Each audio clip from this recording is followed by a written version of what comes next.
वेगळा प्रश्न.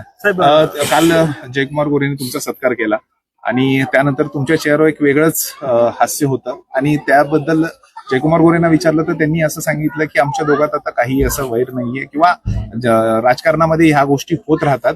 पण त्यांनीही आता कधी मला कुठल्या कार्यक्रमाला बोलवलेलं नाहीये, मात्र मी आवर्जून त्यांना फोन केला होता आणि त्यांनी त्या मान दिला माझ्या शब्दाला.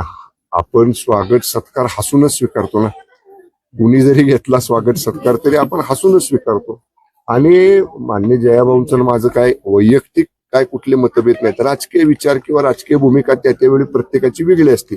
का तर त्यांचा पक्ष वेगळा आहे, माझा पक्ष वेगळा आहे. पण मान्य जयाभाऊंना मी पर्यटन महोत्सवाचं निमंत्रण दिलं होतं. फक्त एकच झालं, मी स्वतः फोन करायला पाहिजे होता, पण तसा फोन माझ्याकडनं त्या गडबडीत झाला गेला नाही. इथून पुढे मी काळजी घेईन. कुठलाही माझ्याकडचा असा कार्यक्रम असला तर सगळ्यात पहिला फोन मान्य जयाभाऊंना मी करेन. आणि मला वाटते मी जसा त्यांच्या शब्दाला मान देऊन कार्यक्रमाला गेलो, माझं कर्तव्य पण होतं ते. का तर मी जिल्ह्याचा पालकमंत्री आहे आणि मान्य मुख्यमंत्री येत आहेत, मान्य केंद्रीय कृषी मंत्री महोदय येतात. पालकमंत्र्यांना प्रोटोकॉल प्रमाणे हजर राहिलं पाहिजे. त्यामुळे सुरुवातीपासून दौरा संपेपर्यंत मी तिथं होतो. पण जयाभाऊंचं मी आभार मानतो की त्यांनी स्वतः मला फोन केला. आणि शेवटी राजकीय विचार वेगळे, राजकीय भूमिका वेगळी आणि मित्रत्वाचे नातं किंवा व्यक्तिगत संबंध वेगळे. त्यामुळे व्यक्तिगत संबंधाची राजकीय सरमिसळ करणं बरोबर नाही.